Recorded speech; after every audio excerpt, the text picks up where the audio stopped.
নমস্কার বন্ধুরা, Rina's cooking with নেচারে আপনাদের সবাইকে স্বাগত। চলে এসেছি আজকের রেসিপি নিয়ে। আজকের রেসিপি সজনে শাক দিয়ে দারুণ স্বাদের একটা রেসিপি তৈরি করে দেখাবো। যারা সজনে শাক খেতে পছন্দ করে না তারাও কিন্তু সজনে শাকের এই রেসিপিটা বানিয়ে দিলে খুব সহজেই খেয়ে নেবে। দেখো, তার জন্য সজনে শাক নিয়েছি। সজনে শাকগুলো খুব ভালো করে প্রথমে বেছে নিতে হবে। সজনে শাক খুব ভালো করে বেছে নিয়েছি। পাতাগুলো নিয়েছি, যে ডাঁটিগুলো আছে ডাঁটিগুলো ফেলে দিতে হবে। সজনে শাকগুলো একটু মিহি করে কুচিয়ে নিতে হবে। তোমরা যেমন পারবে বটিতে হোক বা ছুরিতে করে এইভাবে করে একটু ছোট ছোট করে কুচো কুচো করে নিতে হবে। দেখো, একবার ভালো করে কুচিয়ে নিলাম। এবার সব পাতাগুলো একসঙ্গে ধরে আর একটু ভালো করে কুচিয়ে নিচ্ছি। এরকম ছোট ছোট করে শাকগুলোকে প্রথমে কুচিয়ে নিতে হবে। এই শাকগুলো কোচানো হয়ে গেছে, বাকি শাকগুলো একই রকমভাবে কুচিয়ে নিচ্ছি। শাকগুলো কুচিয়ে নিয়ে পরিষ্কার করে ধুয়ে নেব। শাক ধুয়ে নিয়েছি, এদিকে কড়া বসিয়ে দিয়েছি। কড়ার মধ্যে অল্প দিলাম জল। ধুয়ে রাখা শাকগুলো এর মধ্যে দিয়ে দিলাম।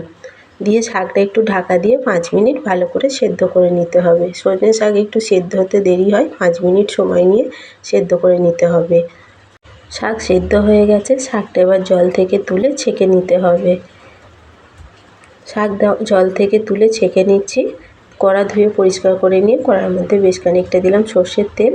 তেলের মধ্যে এখানে কিছুটা ভাঙা বড়ি নিয়েছি আমি। বড়িগুলো দিয়ে প্রথমে একটু ভেজে নেব। বড়ি ভাজা হয়ে গেছে, বড়িটা একটু লাল লাল করে ভেজে নিতে হবে। বড়িগুলো এবার তুলে নিচ্ছি। এই তেলের মধ্যেই আমি ফোড়নে দিচ্ছি একটা শুকনো লঙ্কা। শুকনো লঙ্কাটা ভালো করে প্রথমে একটু ভেজে নেব।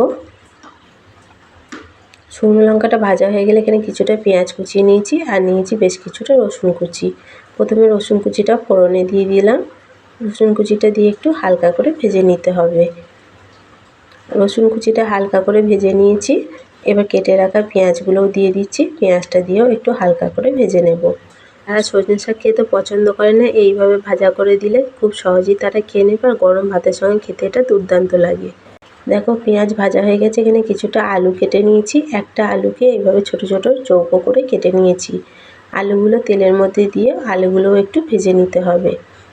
আলুগুলো দিয়ে একটু নাড়াচাড়া করে নেওয়ার পর এর মধ্যে দিলাম বেশ খানিকটা হলুদ আর স্বাদ মতো নুন।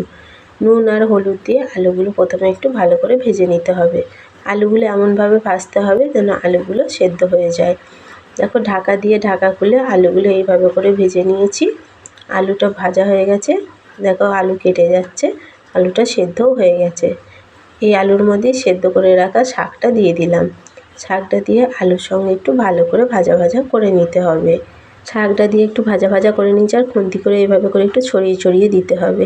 শাকের মধ্যে নুন দিইনি, শাকের মধ্যে অল্প দিলাম নুন। নুন দিয়েও দেখো খুব ভালো করে নাড়াচাড়া করে শাকটা ভেজে নিয়েছি। দেখো, শাক ভাজা হয়ে গেছে। অল্প দিলাম একটুখানি চিনি। তোমরা যারা মিষ্টি খেতে পছন্দ করো অল্প একটুখানি চিনি দিও, পছন্দ না হলে চিনিটা বাদ দিয়ে দেবে। দেখো, শাক তো ভাজা সম্পূর্ণ রেডি হয়ে গেছে। এবার যে ভেজে রেখেছিলাম বড়িটা, নামানোর আগে বড়ি ভাজাটা দিয়ে খুব ভালো করে মিশিয়ে নিতে হবে। গরম গরম ভাতের সঙ্গে এই শাক ভাজাটা একবার খেয়ে দেখো, খেতে দুর্দান্ত লাগে। যারা একবার খাবে খেলে কিন্তু বারবার খেতে ইচ্ছে করবে। দেখো, ঝরঝরে সজনে শাক আলু বড়ি দিয়ে ভাজা একদম রেডি হয়ে গেছে। আমি যেভাবে বানালাম এইভাবে আবার বানিয়ে খেয়ে দেখো, আশা করছি তোমাদের ভালো লাগবে। সজনে শাক আলু বড়ি দিয়ে ভাজা তো পরিবেশনের জন্য একদম রেডি হয়ে গেছে। রেসিপিটা কেমন লাগলো কমেন্ট করে জানাবে। রেসিপিটা ভালো লাগলে একটা লাইক কমেন্ট শেয়ার করবে। আর চ্যানেলে নতুন বন্ধু হয়ে থাকলে চ্যানেলটা সাবস্ক্রাইব করার অনুরোধ রইল। পাশে থাকা বেল আইকনটা অবশ্যই প্রেস করে দেবে।